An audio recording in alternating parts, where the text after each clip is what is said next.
Okay, welcome to another VMA-214 Blacksheep training video. I was sitting here on the deck of the Terror, engine started, aircraft's mission configured, and we're going to have a look at the use of the UFC, the upfront controller, and the ODU, the options display unit, and how they work together. So firstly, we've got the UFC, which is quite obvious in the front of the cockpit below the HUD here. It manages all our communications, data entry with the mission computer, waypoint selection in combination with the mission computer and the INS, and warning systems, IFF, TACAN selection. Everything's managed up on here. Selecting targets of opportunity. We have a timer function. We'll just have a look at how you utilize this in combination with the ODU. So the option display unit's this bit over here, and it has these 5 buttons and 5 little LCD panels. So might as well look at the comms. So radio, if I press COM 1 and select it, I get the frequency in the UFC comes up here. I can dial the channel around. So let's just put 31305 up, COM 1 channel 1. And if I look at the ODU, I've got some options here. So I've got transmit receive guard. So that way I'll be transmitting receiving on 305, but I'm also monitoring 243. So that's not a bad option. It gives you another monitored frequency. So generally I fly around with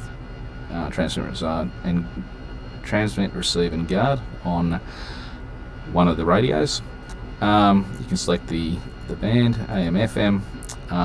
You got the squelch on or off, and over this the plane, so it means we're transmitting in plane on that frequency. So if I went to cipher here, I can select a cipher channel, 1, 2, 3, and with my flight I tell them when we're on cipher 3, 305 cipher 3, and if we had it selected like that, while we're talking to each other on SRS, for example, we would get a cipher. No one could hear us except for us who have cipher selected in the Harriers on channel 3. So there's also, if I trigger it, there's a different sound on SRS. So you can hear that beep and a transmit tone. So that indicates that you got the cipher up when you start transmitting.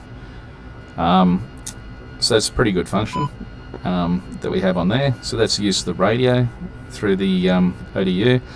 TACAN, if I select TACAN, I've got it on at the moment, channel 10, which is the Tarawa. Now if I look at the ODU, you can see I've got X-ray as the band. I can change it to Yankee. Select tone on and off. Transmit receive, we can have receive only, or we can have air to air if we're looking for a tanker TACAN, but this is not, so it's transmit receive X-ray. We have that function. We have the altitude warning function.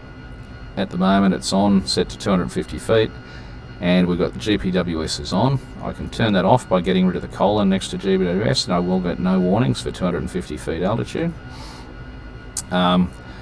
It can be based on GPS altitude. This is the pull-up queue if we want one. It'll give us, and we can set an altitude. So pull-up queue, if we set it to say 2000, and enter. So the puck's on 2000, and there's our bomb queue set for 250. So there's options for altitude that we can set through the ODU. There's also a lot of waypoint options. So the way we get into our waypoint options is if we select waypoint on the EHSD as an option over here, and then we go to data, you can see the ODU has changed now to have waypoint, position, elevation, data, and using the universal time measurement. So we've got waypoint 1 selected up on the UFC at the moment, W1. I can select waypoint 2 by just pressing 2 enter, and you can see the EHSD's moved it to my waypoint 2 position. Now I can press position on the ODU and I will get the position up here, which I can edit, change, move the waypoint around. And it's also how you load them, by adding waypoints. So we can manually load it this way by selecting waypoint and say waypoint 7, enter, asterisk comes up saying that 5's the next one. So okay, so it's waypoint 5. Alright, and we need a position. It'll come up with zeros because that's all we've got, and now we can manually enter position in there. North 45, 42, 14. There we go, and enter, and it's off the map, but it's entered that position, and then it gives me the option to enter the easting or westing if I want by selecting westing. There we go, and I can cue it in. So that's how we use the waypoint function of the UFC and the ODU. But if I go back to waypoint selection on the ODU and go waypoint 1 again, enter, I can have a look at its elevation. At the moment 0, it's over the sea, and I can change that, and that's where it'll appear in the HUD. There's the datum, and if I go in here, I can enter a UTM coordinate rather than a waypoint, and we can just enter those numbers in straight off the F10 map and put it in. So we return back again. It takes a bit of time getting used to how the ODU works, but it's pretty effective. And if you're wondering how to enter something in here, just have a quick look at the ODU and you'll probably see it come up in there. The same thing happens with target opportunity. If I put it in, I've hit the TOO button on the UFC. We've got target opportunity 1, and it's asking me on the ODU, do I want to make it a target point, a mark point, or a waypoint? So wherever my sensor was looking, or in this case where we're sitting, I can make a waypoint, a mark point, or a target point. Really handy function for when you pick up targets on the ground.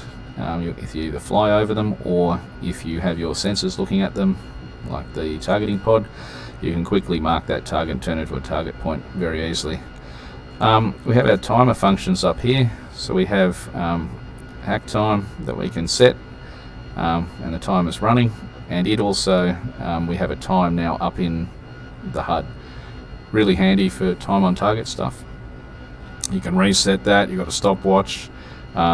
We can do time on target and actually give it a time, and we'll get a speed we have to fly will appear up here in the UFC window to get us to target. So many functions, but that's the relationship of the UFC and the ODU. They work together to manage the data. A lot of the data also can be managed, say, in the cache page here. In here, a lot of the entry to these pages is done by the UFC. So really important to understand how these two work together. Thanks for watching.